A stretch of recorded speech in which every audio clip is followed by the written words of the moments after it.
ഉണ്ടെങ്കിലോ അല്ലെങ്കിൽ നമ്മൾ പുതിയതായിട്ട് എന്തെങ്കിലും തുടങ്ങാൻ എന്തെങ്കിലും പരിപാടി ഉണ്ടെങ്കിലൊക്കെ നമ്മൾ എന്താ ചെയ്യുക, നമ്മൾ റെസൊല്യൂഷൻ എടുക്കും.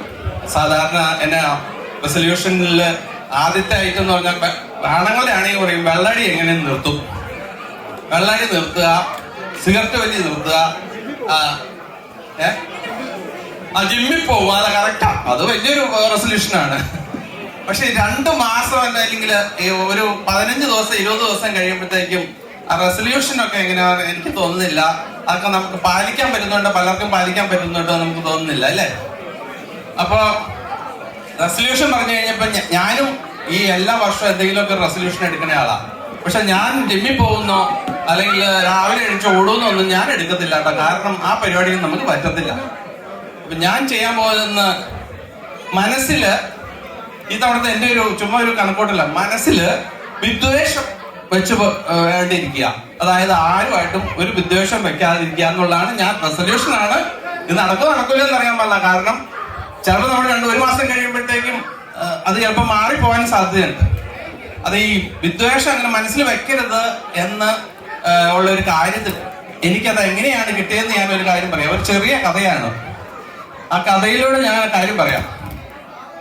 ഒരിക്കല് ഒരു ചെറിയ കഥയാട്ടോ, നിങ്ങൾ ഒരു പക്ഷെ കേട്ടിട്ടുണ്ടാവും. ഒരു ധനികനായ ഒരു മനുഷ്യൻ ഒരു നല്ലൊരു പൂന്തോട്ടം വച്ചു പിടിപ്പിച്ചു.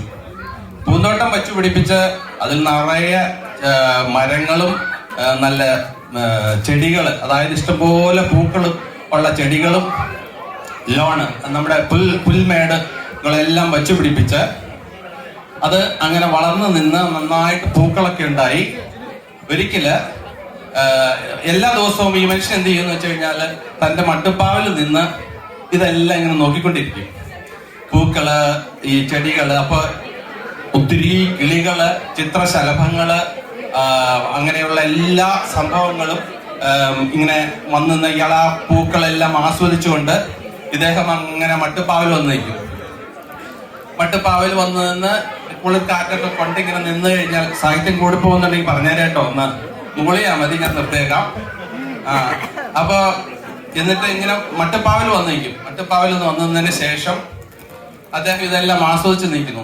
ഒരിക്കല് അദ്ദേഹം മട്ടുപ്പാവിൽ നിൽക്കുന്ന സമയത്ത് ഒരു മനുഷ്യൻ ആ ഗേറ്റ് തള്ളി തുറന്ന, പൂന്തോട്ടത്തിന്റെ ഗേറ്റ് തള്ളി തുറന്ന ഒരു മനുഷ്യൻ കയറി വരുന്നു.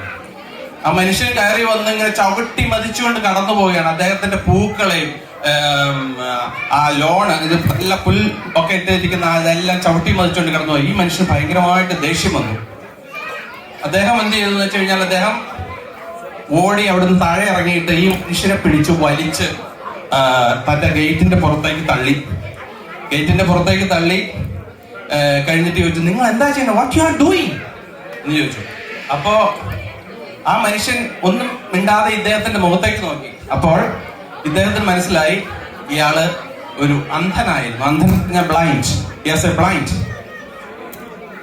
അപ്പോ ഈ മനുഷ്യൻ പിന്നീട് പറയുന്നതാണ്, നിങ്ങളുടെ പൂന്തോട്ടങ്ങൾ നശിപ്പിക്കുന്നവരോട് അല്ലെങ്കിൽ നിങ്ങൾ വിദ്വേഷം വരുന്നു.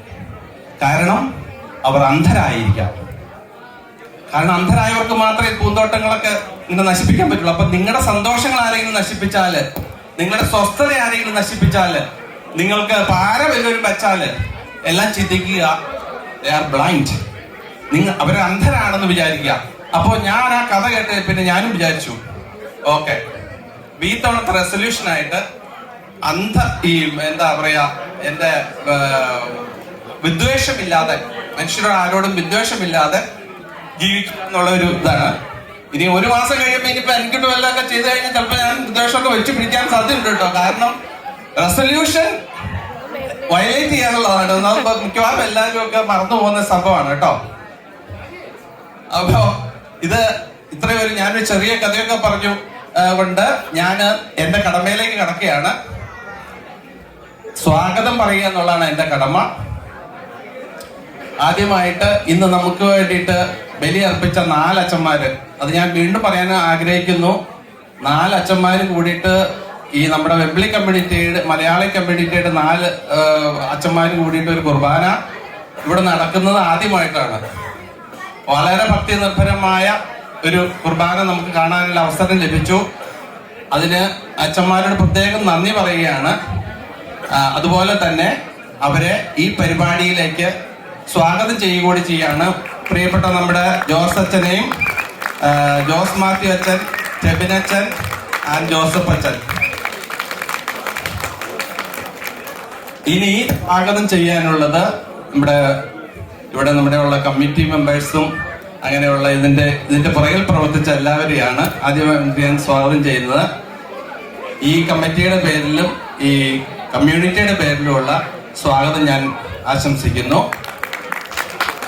കൂടുതൽ സ്വാഗതം ചെയ്യാനുള്ളത് ഇനി നിങ്ങളെയാണ്. നിങ്ങളുടെ കയ്യടി പോലെ ഇരിക്കും ഇവിടുത്തെ പരിപാടികൾ ഭംഗിയാവണമെന്ന് കേട്ടോ. ഒരു കാര്യം കൂടെ ഞാൻ പറയാം. ഇവിടെ നടക്കുന്ന ഈ പരിപാടികൾ എല്ലാം ഒത്തിരി എഫേർട്ട് അതിന്റെ പുറകിലുണ്ട്. ഈ സ്റ്റേജ് ഇങ്ങനെ നിൽക്കുന്നുണ്ടെങ്കിൽ അതിൽ ഒത്തിരി എഫേർട്ട് ഉണ്ട് കേട്ടോ. പലരുടെ എഫേർട്ട് ഉണ്ട്. ആർക്കും ഒരു പൈസയും കിട്ടിയിട്ടോ ഒന്നും ചെയ്യുന്നതല്ല. എന്റർടൈൻ ചെയ്യുക, നമ്മുടെ ഒരു കമ്മ്യൂണിറ്റി ആയിട്ട് കൊണ്ടുപോകുക എന്നുള്ളതാണ് നമ്മുടെ ലക്ഷ്യം. അപ്പോ അതിനു വേണ്ടിയിട്ട് 1 മാസം മുമ്പൊക്കെ ആൾക്കാർ ഇവിടെ പ്രാക്ടീസ് ഒക്കെ തുടങ്ങിയതാണ്. അപ്പോൾ ഈ പരിപാടികൾക്ക് നിങ്ങളുടെ പരിപൂർണമായ സഹകരണവും, കൂടുതൽ ഒത്തിരി വർത്താനം പറയാതെ ഒന്ന് എല്ലാവരും സഹകരിക്കണം, അടിച്ചു പൊളിക്കണം കേട്ടോ. അപ്പൊ എല്ലാവർക്കും ഒരിക്കൽ കൂടി ക്രിസ്മസിന്റെയും ന്യൂ ഇയറിന്റെയും മംഗളാശംസകൾ നേർന്നുകൊണ്ട് താങ്ക് യു.